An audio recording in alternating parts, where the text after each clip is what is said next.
Hi everyone, welcome to episode number 10 of the Bill podcast, and today we'll be looking at SASS, a CSS preprocessor. Now before I go on to talking about SASS, let me also introduce you to two other CSS preprocessors that you can also try out. Firstly is less. Less is also a CSS preprocessor, and it has very similar functions such as variables, mixins, operations. As you might have noticed, Twitter Bootstrap uses less as well. So I highly encourage you to try out less. The second CSS preprocessor that I also use is called Stylus. It is a node package manager based CSS preprocessor, and it's pretty neat. So if you look at how you're authoring your code, just taking a look at this chunk of code, you will realize that it has completely gone away with colons and semicolons and curly brackets, which means it only uses spaces to do its layout and authoring the code. So this is Stylus that you can also try out. Lastly, it is SASS that we'll be going through in this episode. SASS uses Ruby Gem Package Manager to install itself, and all you have to do is rename your .css file in .sass or .scss. You can choose either one of them.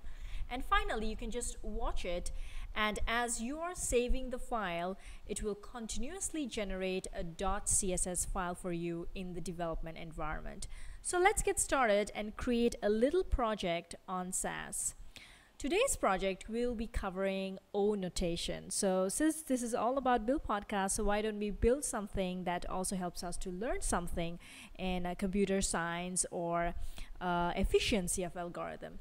So I have already done a very brief HTML markup for this project, and my style.css is completely blank, and that's exactly what we are going to do. Let me also show you what the project looks like as of now. So the very first thing we will do is make sure that our Ruby programming language is installed in our machine. Alright, it is installed, and next we will ensure that Gem, a Ruby based package manager, is installed in our system, because SASS uses Ruby gems to install itself. Alright, so both of them shows a version, and it is installed in our system.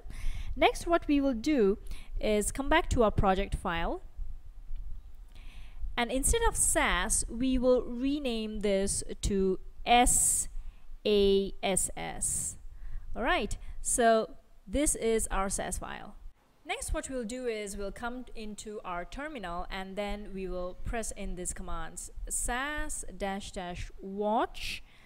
style.sass into style.css. This basically means that please continue watching this file style.sass for changes, and whenever a change is detected, print out or compile, create a file called style.css based on this. So let's do that. And immediately you'll see that it will overwrite and it will create this style.css. Of course, for now, that is completely empty. So let's get started with a very some reset settings. All right, so I'm going to put in this one, and notice here is a very typical CSS style. But in SASS, you can actually remove the curly braces, and secondly, you can even remove the semicolon. But you have to respect this indentation through which SASS detects the authoring code. So I'm gonna save it, and immediately you will notice that I have overwritten and created a style.css. The good thing about SASS is it will even tell you where are the errors. I was previously having an error because SASS does not recognize the CSS syntax, which was curly braces as well as semicolon. That's why it was giving an error. So it is also good for us to use CSS preprocessor because it shows us errors. So let's go back to our SASS file and see what our CSS file has been created to. So as you can see, this is completely automatically generated. Then the next thing we are going to do is put in some body and container styles. So as you can see, I have a body here and a big container. So let me go ahead and paste in some code. So this is my body and container styles, which is very similar. Once again, all the curly braces are missing and the semicolon is missing. Now in Sublime Text, you can install a SASS package that will help you to see the syntax clearly with some coloring. Alright, so as I save it, and if you come to your CSS file, you can immediately see that a CSS version is created. And in our continuous watch, you can also see that every time command S is pressed, it will give you the command that, hey, your new style.css file is created. So let us go and look in the browser how our file now looks like. Alright, so it has this background and some styles here.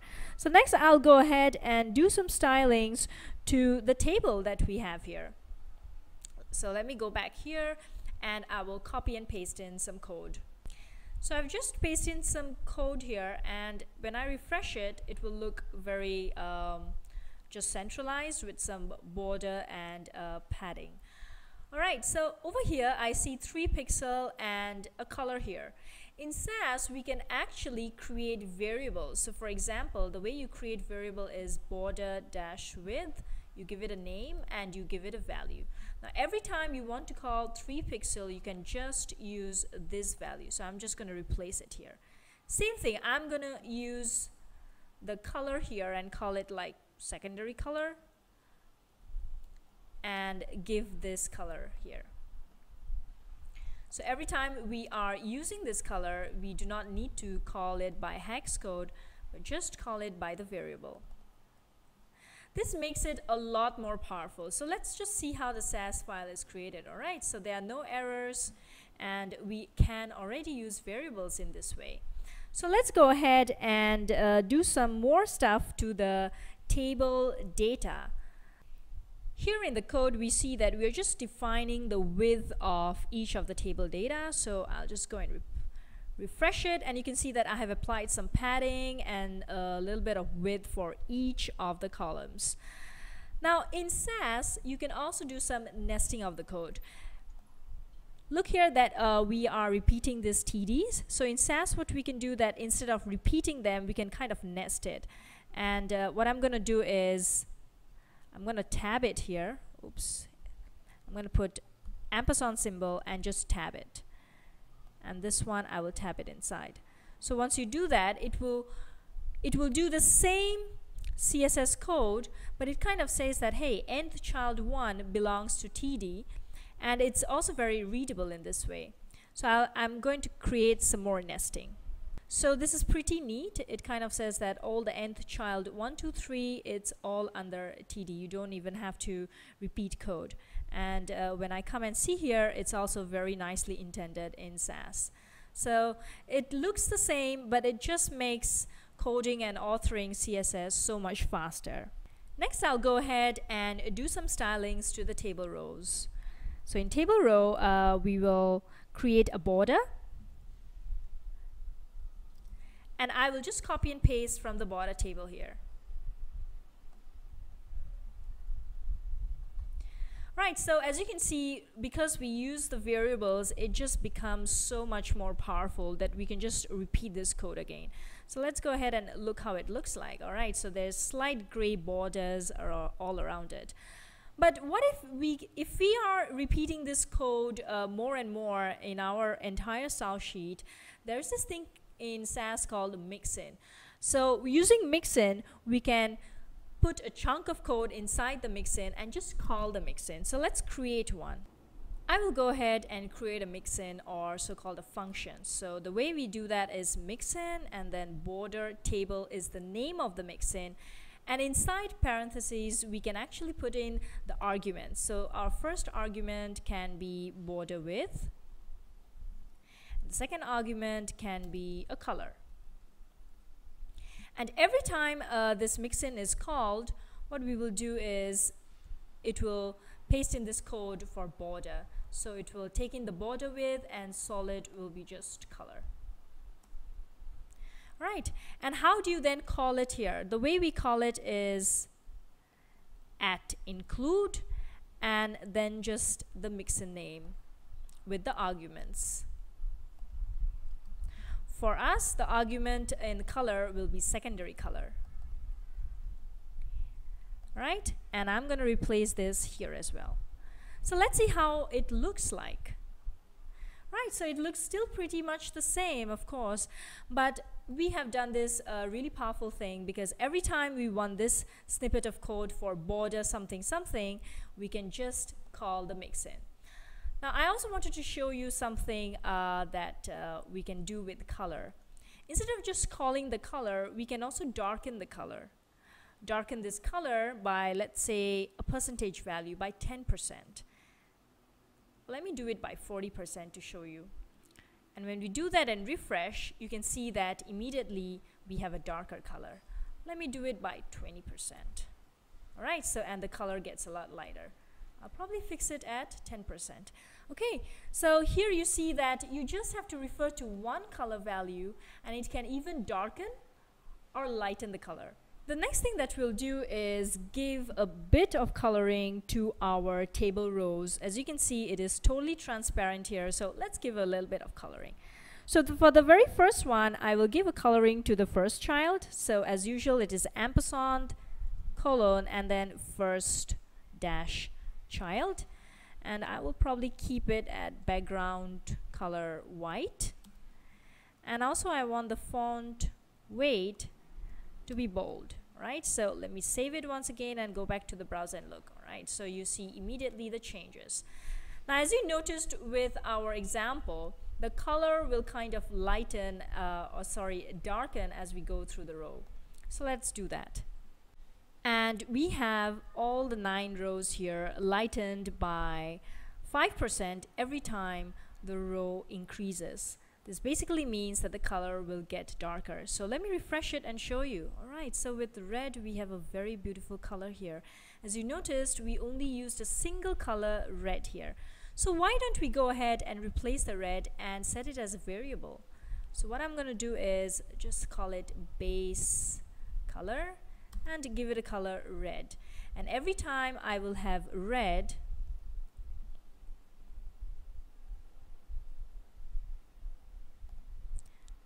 I would want to replace it with base color.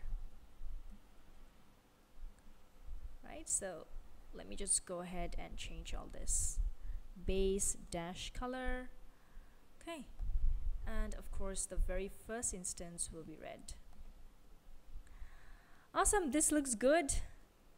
So this just means that if I change this to green for some reason, let's refresh it. Wow, now we have green color. I'll just change this to red for now. Okay, so back to red. Now you notice that there is a certain kind of pattern here. The number of row is increasing by 1 and I'm decreasing the percentage over here by 5 each. In SASS, we can also apply programming logic like a for loop to do that and basically decrease the number of lines of authoring a certain code. So let's get started and do that. For this we will have for, so at for,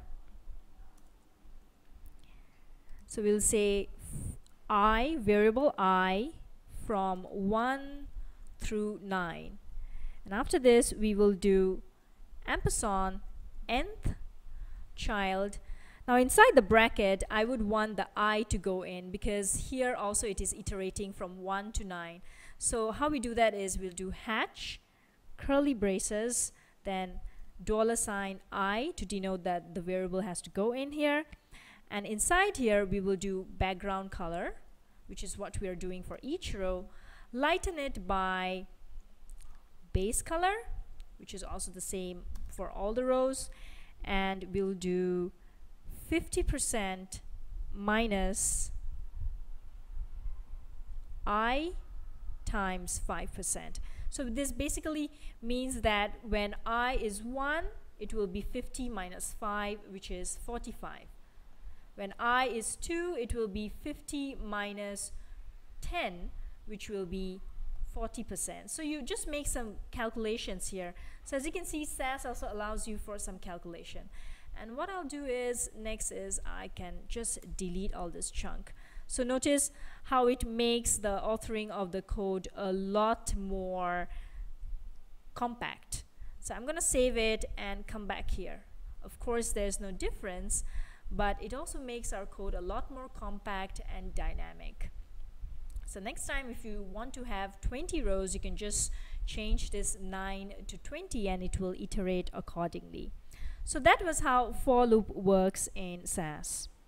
The final bit of the project will deal with the heading here, the O notation heading. So let's go ahead and apply in some basic styles here for H1.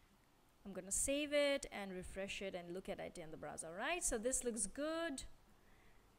Next, I'm going to create a little mix-in so that with text shadow CSS3 property, the heading 1 has a little bit of 3D look. And there you go. And every time you can see that I have a text shadow here, I'm lightening the color a little bit. And I'm also shifting the text shadow position. And over here in H1, I will call the mix-in 3D with the color. So let me go ahead to H1 and include mix-in. And this time I will also call in the base color. Okay, so let's see how H1 now looks. Let me go ahead and add in a snippet of code that uses Google Web Font Quando. And when I come and refresh here, right, the entire page now has a beautiful Quando font family. So now let me go ahead and do the last tweak to the H1. And over here, what we will do is we will add in another little JavaScript file so that for each H1 character, it will have a class by itself. For now, if you inspect element, you will see that the entire header 1 is being wrapped up in just header 1 tag, and there is no way to separate each of the character in header 1.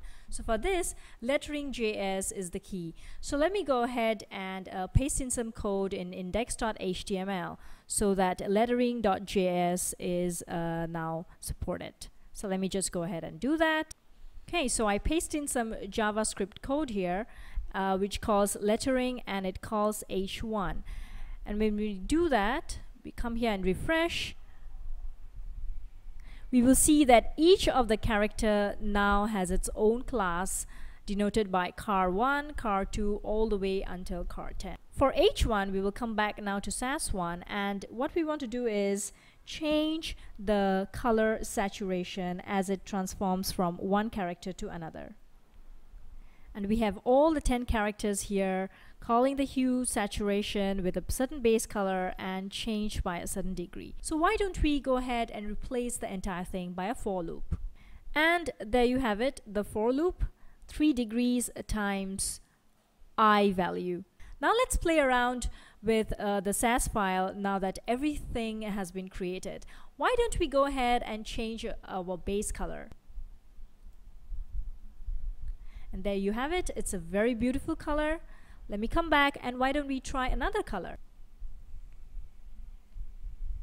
And there you have it, our familiar green color, which is same as our project. So as you can see, with SASS, it has made the code so much more compact. We have coded 55 lines, and the ultimate CSS that's generated is about 86 lines, a lot more. Also, it makes the logic and the understanding and the control of code so much better. So that was SASS. I hope you have enjoyed looking at this screencast, because it just makes CSS code authoring so much more fun. Now let's finally look at the build link of the episode.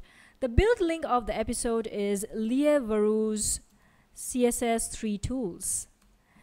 Leah Varu is a very talented developer from Greece, and recently she also joined W3. And over here she has shared with us many CSS3 tools that will help us understand not only CSS but also pick up some snippet of code. For example, CSS3 pattern gallery. Can you imagine that all these patterns are only created with code CSS3, not a single amount of Photoshop done?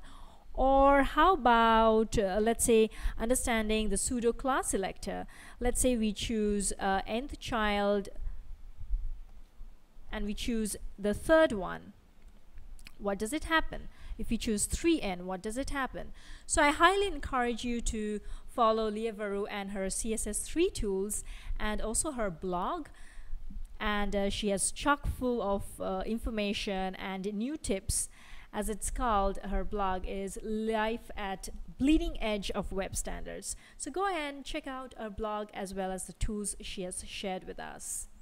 Finally, for all the links for Build Podcast, you can visit build-podcast.com, and I would love to hear your feedback and so many other things. So that's it for today. I hope you have enjoyed SASS, the CSS preprocessor. Thank you.